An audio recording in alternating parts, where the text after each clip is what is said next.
Hi everyone, welcome back. We are going to continue our sessions for the interview preparation for UPSC 2023. I have to appear for the interview of civil services and also for in forest services this year. So let's in this series of video we'll try to see PM Gati Shakti scheme today. We'll try to see what the kind of questions that can be asked on this and then what is the content that is given in the specific article. This article is dated 2021 and this article belongs to that of Drishti IAS. So all the credit goes to Drishti IAS for this, for providing this free of cost. Free of cost. What do you say? Free of cost content to everyone. So what could be the questions that can be asked on PM Gati Shakti scheme? That first is, what is PM Gati Shakti scheme? Do you have any idea? First, what is the scheme? Do you have any idea? Second, do you think that whether the scheme is efficient or whether it has been successfully implemented by the government, or what is the status of the scheme at present? Third, what do you think? What are the challenges associated with logistics sectors in India? And fourth could be, what could be the solutions regarding the same? So these could be the probable pattern of questions that can be asked. So in brief, what is PM Gati Shakti scheme? PM Gati Shakti scheme is one of the schemes of the government of India, that is of the union government, that is aimed at establishing coordination between various agencies, that is departments, in the field of infrastructure development. This is the scheme in brief. The scheme specifically targets 7 sectors. The 7 sectors of infrastructure that includes roadways, railways, airways, waterways, ports, logistic infrastructure, and mass transport. These are the 7 sectors. It tries to establish coordination between 14 different departments of the government. ठीक है, तो ये 2 points अपने important हो गए. Further, it also tries to subsume the national infrastructure pipeline that was envisaged by the government earlier. That was around of 105 lakh crore, I think. आगे जाएगा तब देखते हैं. Here, the Gati Shakti scheme will subsume 110 lakh crore national infrastructure pipeline that was launched in 2019. So NIP was launched in 2019. So Gati Shakti is a kind of advancement on that. So let us try to see this article from the starting. And why news? Why this was news? Since the government of India has launched ambitious Gati Shakti scheme national master plan. There is also a national master plan inside this. This is important. For multimodal connectivity plan, this is important. So there's also multimodal connectivity plan, that is different modes of transport would be connected so as to ensure last mile connectivity, last mile reach of the goods and services, aimed at coordinated planning and execution of infrastructure projects to bring down the logistics cost. What is the ultimate aim? Ultimate aim is to increase the efficiency in transport and logistics and also to bring down its cost. Currently, the cost of logistics in India is around 13% of GDP, whereas in advanced nations such as United States, UK, it is around 6% of their GDP. Now let us see what are the important points that are given about the scheme. Aim is to ensure integrated planning. This important one keyword, implementation of infrastructure projects. The scheme is specifically aimed at infrastructure projects. Okay, so as to have an integrated planning for their implementation. Next 4 years, it is saying, okay, fine, the Gati Shakti subsume NIP, ठीक है. Besides cutting logistics costs, the scheme is also aimed at increasing cargo handling capacity and reducing the turnaround time at the port. Since the scheme also has ports as one of the components, what are the major problems that are faced at port? The problems are of, first is of clearance. Second one, since it takes time or the clearances get delayed, therefore the turnaround time at the ports for the goods, that also increases. So the aim is to bring down both of them.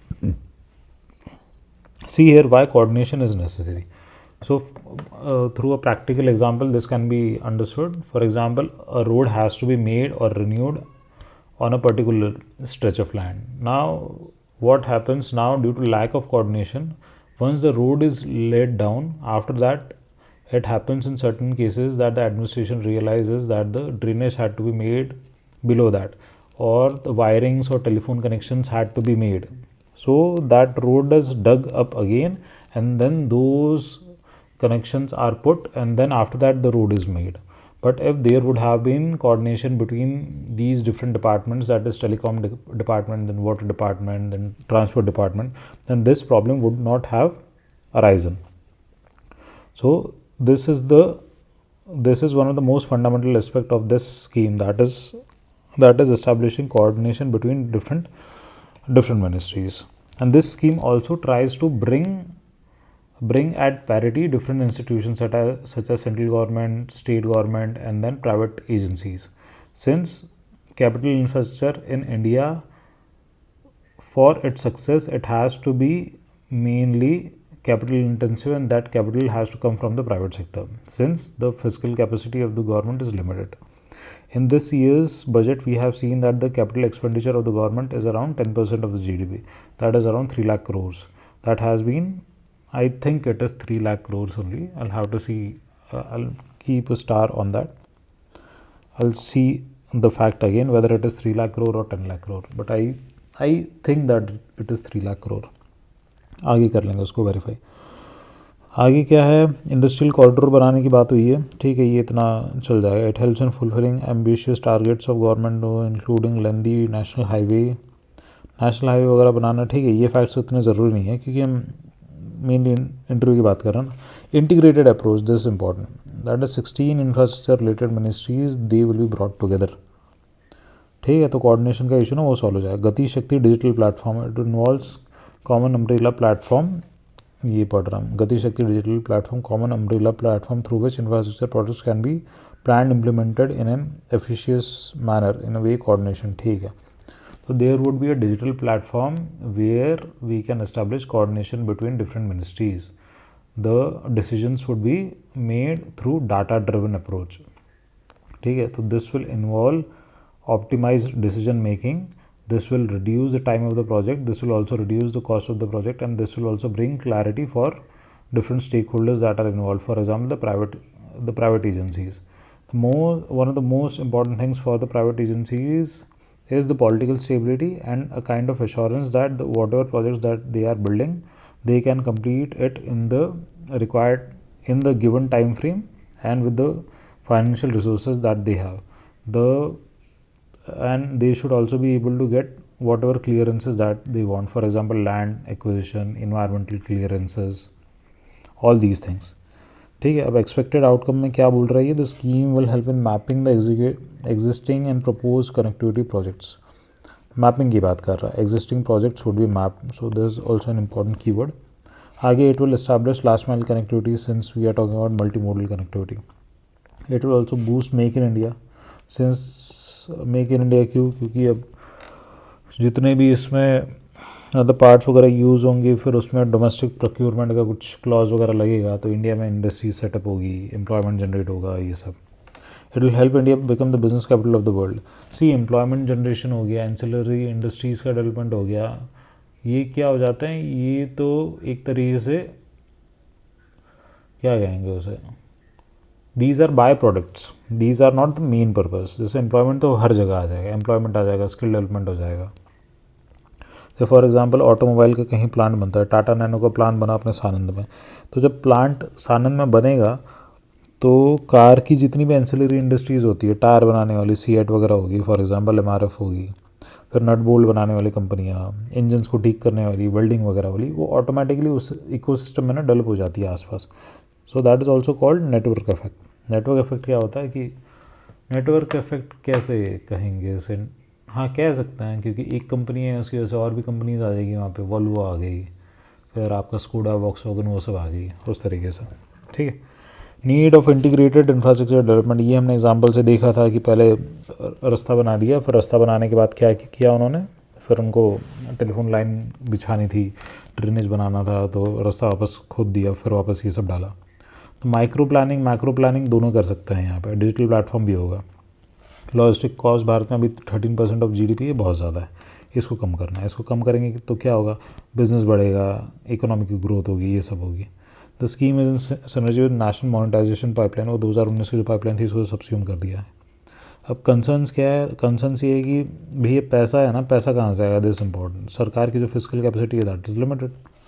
ठीक है, तो पैसा जो आएगा हमारा वो private sector से आएगा, यहाँ से आना चाहिए। तो private sector should show interest in the scheme. अब शुड शो तो नहीं बोलेंगे हम यहाँ पे, क्योंकि हमें प्रेजेंट स्टेटस भी देखना पड़ेगा इसका क्या है, गति शक्ति का अभी कितना पैसा आया है कितना नहीं आया, ये स्टैटिस्टिक्स ना एक बार देखने पड़ेंगे, तैयार करना पड़ेगा। ये क्या कह रहा है, आईबीसी वगैरह के रिफॉर्म्स के बाद 2.4 लाख करोड़ रुपए क्या हुआ, रिकवरीज और बैड लोन्स वगैरह हुआ है।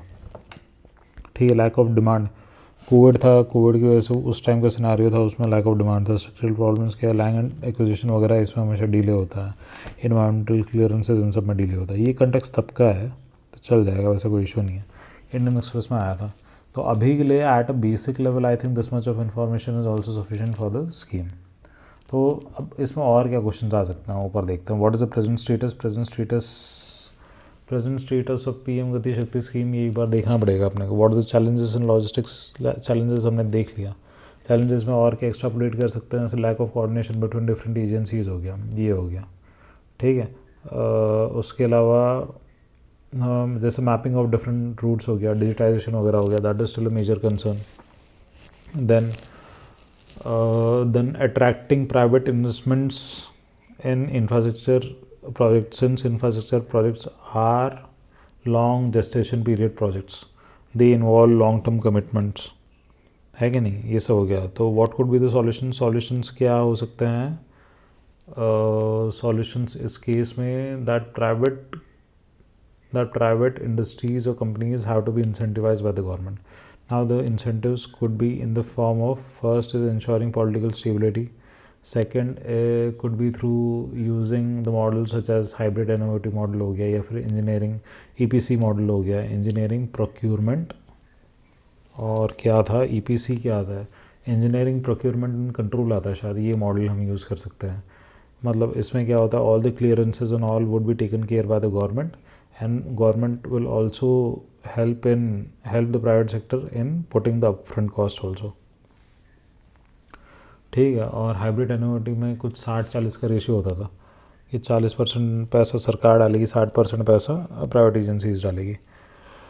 तो इसमें जो कुछ प्रैक्टिकल, जैसे भारत में कितने मॉडल्स हैं जो ईपीसी से डेवलप हुआ है, एचएम से डेवलप हुआ है, जैसे डीएमआरसी वाला मॉडल हो गया अपना। डीएमआरसी तो अपना उसमें पैसा जीसा ने डाला था, जीआईसीए ने डाला था। वैसे अभी जो रिसेंटली जो मुंबई में वो बना है ना, ट्रांस हार्बर लाइन, 22 किलोमीटर का जो ब्रिज बना हुआ है, out of 22 kilometre 16 kilometres are on ocean, and it has been completed in record time of 5 years। तो ये भी, इसके लिए पैसा शायद जीसा जो था, Japan industrial corporation agency something उसका नाम है, उसी के थ्रू पैसा आया है इसमें भी। तो एक तो ईपीसी मॉडल, एचएम मॉडल्स, ये सब हम देख लेंगे एक बार, और पीएम गति शक्ति का जो करंट स्टेटस है ये सब देख लेंगे। तो इसी लाइंस पे ना हमें बाकी जो गवर्नमेंट की स्कीम्स है वो भी थोड़ी सी तैयार करनी होगी।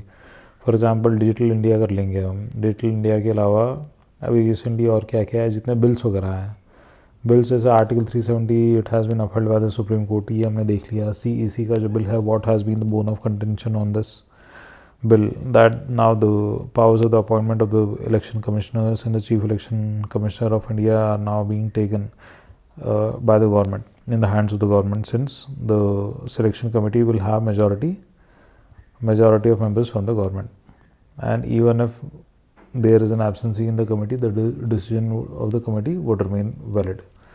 तो इस तरीके से अभी इसके अलावा कुछ रीसेंट बिल्स वगैरह आए हैं।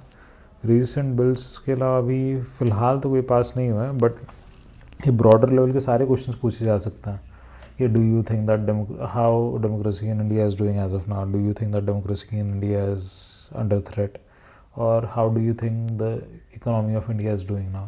देखो वहाँ पे जो क्वेश्चंस पूछे जाते हैं ना, they are very open ended and broad questions, because they want to know that what you are thinking, and that they will be able to know only when you speak, you are given time to speak। तो जितना time मिलता है, अगर आपके पास knowledge है तो आप वो नॉलेज भी शो कर सकते हो उतने समय में। आपके पास कंटेंट ही नहीं है तो नॉलेज कैसे शो करोगे। फॉर एग्जांपल जैसे क्वेश्चन आ जाता है कि how do you think that the Indian economy is doing now, तो इसमें बता सकते हैं कि madam I think Indian economy is doing pretty well as compare to other nations. The reasons being, first, the growth rate is high. It has been projected as 6.8% by IMF, by World Bank, even by RBI. First thing. Second, we have strong forex reserves which has surpassed $650 billion. दो हो गया. Third, जैसे inflation हो गया. अब inflation here, the inflation has been under control. It is around 5.8, so it is within the bracket of 4.4 to 6. But one of the concerns is that there is high food inflation in India. ठीक है, high food inflation, retail inflation भी थोड़ा सा high है. But यहाँ पे we have to show that in terms of economy we are doing good. That was the main concern of the question. तो 2-3 parameters हमने बताया. अनएम्प्लॉयमेंट हम यहाँ बता नहीं सकते because unemployment rate is still high, तो ये हम नहीं बताएंगे. अनएम्प्लॉयमेंट रेट को हम छोड़ देंगे. इसके अलावा और कौन से पैरामीटर्स में हम बता सकते हैं भाई? इसके अलावा जैसे सर्विसेज सेक्टर हमारा ग्रो कर रहा है. इंडिया की जो GDP है, इट हैज़ रीच $3.7 ट्रिलियन. ये है तीसरा फैक्ट. This is important. इसके अलावा और क्या हो सकता है? क्रेडिट रेटिंग एजेंसीज़ है, उनके जो क्रेडिट रेटिंग्स है भारत को जो दे रखे हैं, it has been sustained at, I think it is BBB+, है कि नहीं? इस पर स्टार मार्क करना पड़ेगा, ये देखना पड़ेगा, बिकॉज ये सब जब बोलते हैं तो it has to be exact. Credit rating बोलते ही वो फिर क्रेडिट रेटिंग पे चले जाएंगे, एजेंसीज पे चले जाएंगे. They want to dig deeper and want to see that how much knowledge you have, what kind of knowledge do you have, और to what do you have a very superficial knowledge, और you actually know what you are speaking about. इसीलिए अब क्या होगा इस case में ना, और थोड़ा इस केस में और थोड़ा मतलब पढ़ना पड़ेगा. और तो रिफ़ाइन करते हैं. अभी इंडियन इकोनॉमी के लिए एक बढ़िया सा एक वीडियो बनाता, वो करता. चलो इस वाले को एंड करते हैं. PM गति शक्ति इतना काफ़ी है अभी के लिए.